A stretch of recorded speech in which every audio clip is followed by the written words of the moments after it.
Hi, what we're looking at here is problem number 3 from the 2017 AP Statistics exam, the free response section. This problem is related to probability, so let's take a look. A grocery store purchased melons from two distributors, K and J, and they have two farms. What do we know so far? They tell us that the distribution of diameters of melons from distributor J is approximately normal with a mean of 133 and a standard deviation of 5. I like to notate that, so I'm going to write J is approximately, like a little wiggle here, normal with a mean of 133 and a standard deviation of 5. So that's notation that you should be aware of. It's very common. So the N stands for normal. You always put the mean first and the standard deviation second. Okay. Part A, for a melon selected at random from distributor J, what's the probability that melon will have a diameter greater than 137? All right, so let's go to a new page and do this. We want the probability that a melon from J is greater than 137. So since it's a normal distribution, one thing you can do is change this to a z-score. So we'll say the probability that z is greater than 137, which is our observation, minus the mean, which is 133, over the standard deviation of 5.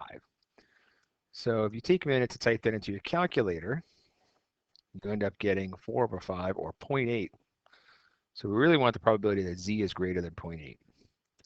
I like to draw a picture of these things. It's not absolutely necessary, but I think it's a good idea to help you check the reasonableness of your answer. So we put the mean of 133 in the middle here. We know that 137 is somewhere to the right of that. And we clearly want the area above it because of this greater than sign over here.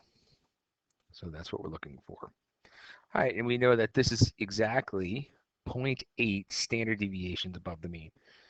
So if you have a z-score table, you can look that up. If not, you can use a TI-84 calculator. Find the distributions menu, which is above the vars key. So you do second vars. We'll go to number 2, normal CDF. And you sort of have two options here. We went to the trouble of finding z-score, so you could type that in as your lower, 0.8.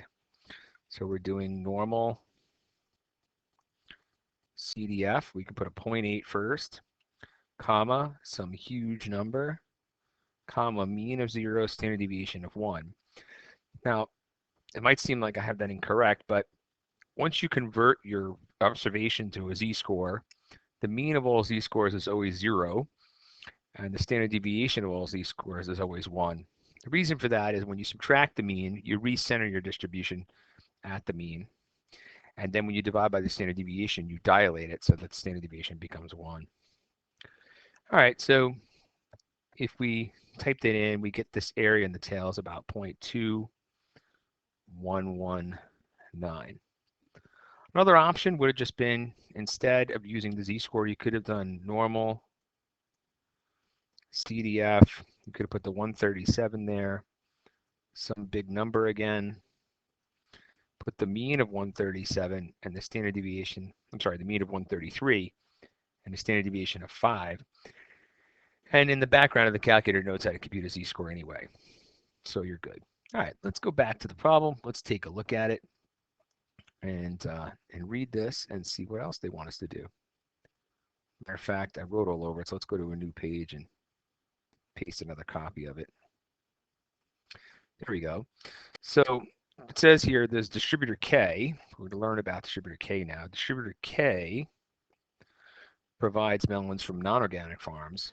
The probability is 0.8413 that a melon will have a diameter greater than 137.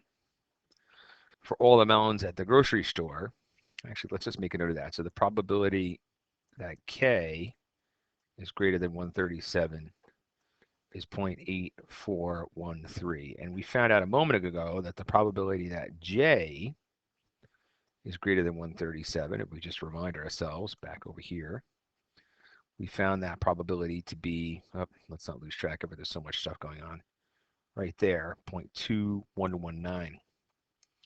So we can put that here, 0.2119. Okay, so then we know something else. We know the probability. It says for all melons at the grocery store, 70% are provided by distributor J. So let's make a little note of that. 70% are from distributor J and 30% are from distributor K. So they ask us for a random melon selected at the store, what's the probability it would have a diameter greater than 137? So they're asking for the general probability that any melon would have a greater diameter than 137. Well, we have to remember is there's two cases here. These melons could come from either distributor J or distributor K. So let's do the case of distributor. Which distributor I'm going to use? I'm going to use distributor J first. And we know that, here we are. So 70% of the melons come from distributor J, so I'm going to put 0.7 here. And I'm going to multiply that by the probability that one of those melons are bigger than 137. So that number here is 0.2119. So there you go. Now we got to worry. There's another way you can get melons that are with a diameter greater than 137 millimeters, and that is we can get them from distributor K. And distributor K, in this case, 30% of them come from distributor K. So let's make a little graph here. This is K, so it's going to be 0.3 times, if we look over here, we can see that the probability of a melon be bigger than 137 if we get it from distributor K is 0.8413. So there you are. This has a name. It's called like the law of total probability. Let's do a little math here. So 0.7 times 0.2119 plus 0.3 times 0.8413, and we get around 0.40072. Okay, good. Let's keep that in mind and go to the last question. Let's make another copy of this. So I marked up that whole diagram before. So we look at part C here. It says, given that a melon selected at random from the store has a diameter greater than 137, what's the probability it's from distributor J? So when you see that word given in a probability question, you should know that it's a conditional probability. So here what we're saying is we want the probability that a melon came from distributor J, given we know its diameter was greater than 137. That's my greater than symbol. Let's just rewrite that, make it a little bit neater for you. So let's do it this way. This seems like a reasonable way, greater than 137. All right, so by the definition of conditional probability, this is equal to the probability that the melon came from distributor J and had a diameter greater than 137, divided by the probability the melon had a diameter of greater than 137. Now, interestingly, you know that denominator. We just did that in part B.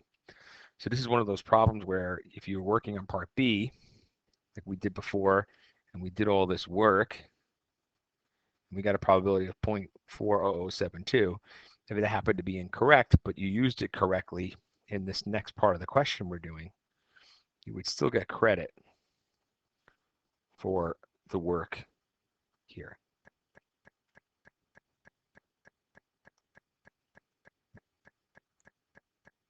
Hold on a minute here. There we go. All right, better. And on top, the probability of melon comes from distributor J. If we read the question, it says 70% come from distributor J. So that means our numerator is going to have a 0.7 times the probability of melons bigger than 137 when coming from distributor J.